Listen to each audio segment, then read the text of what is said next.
For the first time in human history, men look upon the far side of the moon with their own eyes. They're just 70 miles away. We were all totally amazed by the Earthrise. A beautiful sight. There was a big scramble for cameras. Everybody started snapping away. Fortunately for me, I had a color film and a long lens. Every newspaper, every print magazine, and it's been on everything. And true, it is probably one of the greatest photographs of that century, seeing the Earth as it really is. It's tiny out there. It's inconsequential. It was ironic that we had come to study the moon and was really discovering the Earth.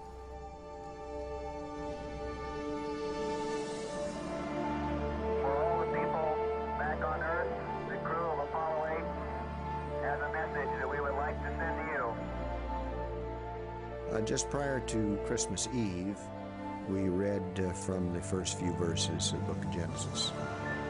In the beginning, God created the heaven and the earth. And the earth was without form and void, and darkness was upon the face of the deep. It wasn't just Borman, Anders, and Lovell. It was representative of mankind stepping away from their home planet for the first time. And God said, "Let there be light." And there was light. The words were so beautiful. Christmas, the moon, they were so far away. Overwhelming. Everybody cried. And God bless all of you on the good earth.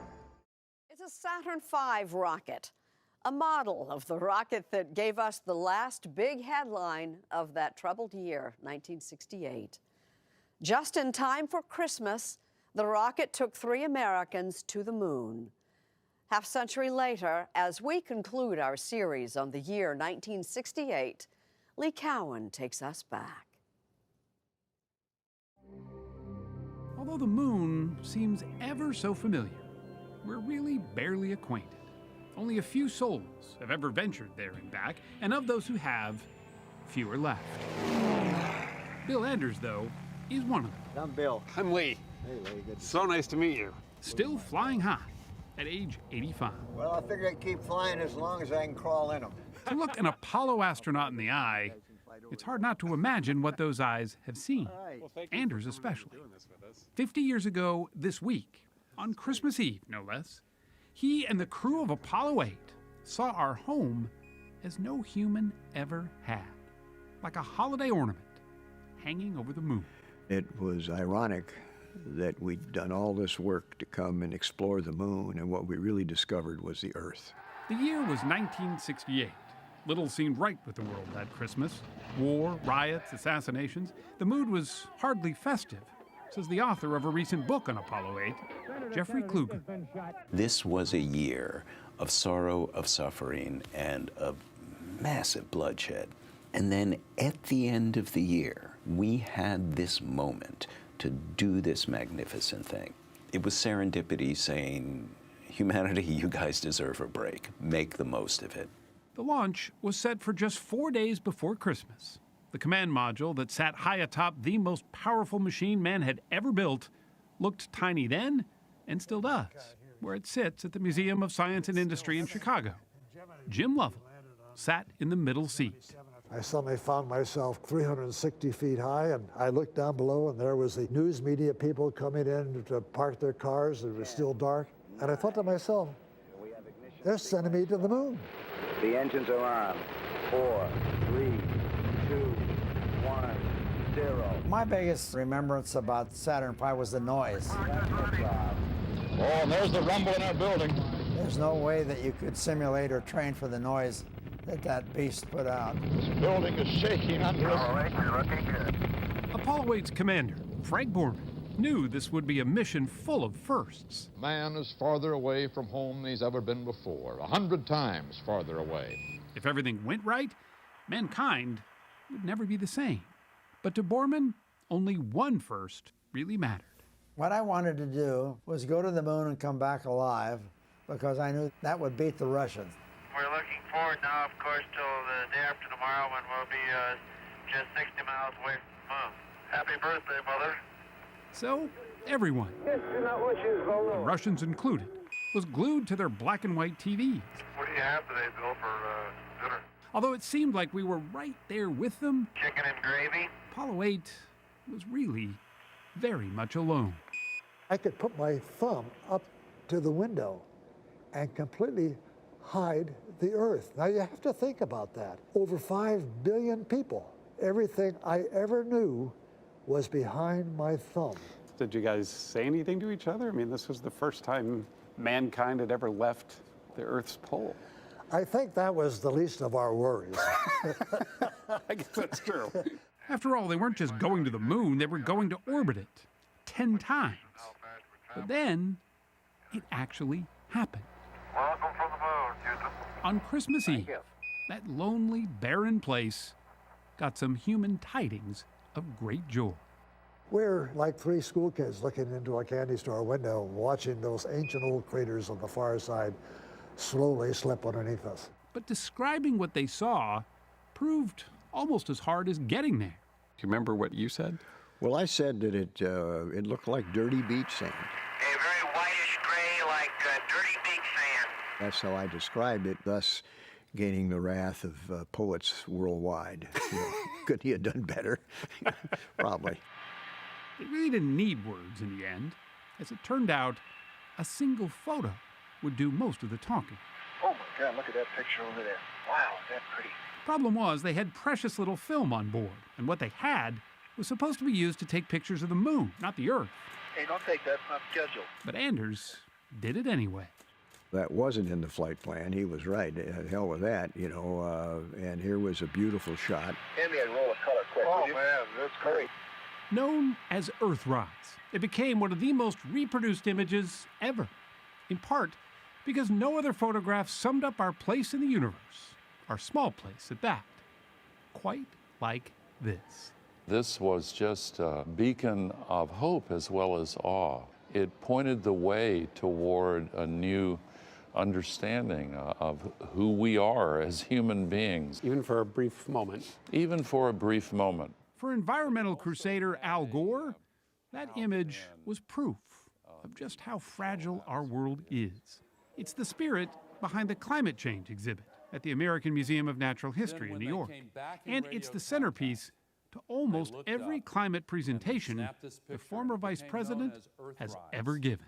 Is it fair to say that that one image was one of the biggest catalysts for the environmental movement? Oh, no question about it. Within a year and a half, the first Earth Day was organized. The momentum emerged in the Congress for the Clean Air Act, the Clean Water Act. It transformed the environmental movement into what it became in the immediate aftermath of that image. It alone may have been enough to secure Apollo 8's place in the conscience of humanity. But it wasn't the final word on that Christmas Eve night.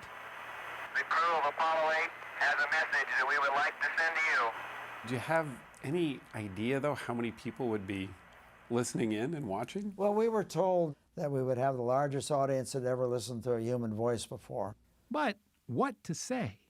What words would resonate through the heavens on one of the holiest nights of the year? They settled on ones that already had, from the book of Genesis. In the beginning, God created the heaven and the earth. And the earth was without form and void, and darkness was upon the face of the deep. It was pitch perfect. They were the words of 3, in some ways, very ordinary humans. I always say they had very lunch bucket names, Frank and Bill and Jim. What could be more human than that? And God called the light day, and the darkness he called night. So they're on the way home. 3 explorers named Borman, Lovell, and Anders, whose names are going down in the history books as surely as did Magellan, Vasco da Gama, and Columbus. They were indeed sailors on a new ocean, returning from a successful voyage at the end of one of our most turbulent years during a season all about peace. We got thousands of telegrams after the flight, but the one that struck me the most, thank you, Apollo 8, you saved 1968. And I think in the way we helped to help to heal it. Good night, good luck, a Merry Christmas, and God bless all of you on the good earth.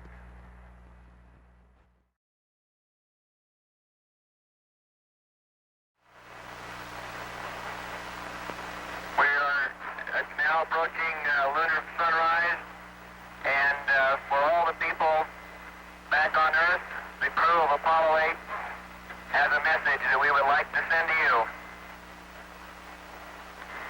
In the beginning, God created the heaven and the earth. And the earth was without form and void, and darkness was upon the face of the deep. And the Spirit of God moved upon the face of the waters. And God said, "Let there be light." And there was light.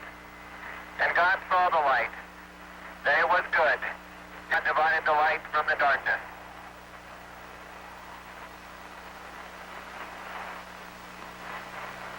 And God called the light day, and the darkness he called night, and the evening and the morning were the first day. And God said, "Let there be a firmament in the midst of the waters, and let it divide the waters from the waters." And God made the firmament, and divided the waters which were under the firmament from the waters which were above the firmament. And it was so. And God called the firmament heaven, and the evening and the morning were the second day.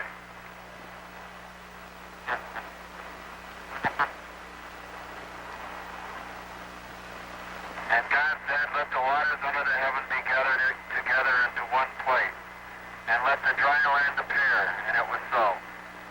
And God called the dry land earth, and the gathering together of the waters called he seas.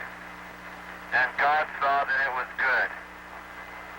And from the crew of Apollo 8, we close with good night, good luck, a Merry Christmas, and God bless all of you on the good earth.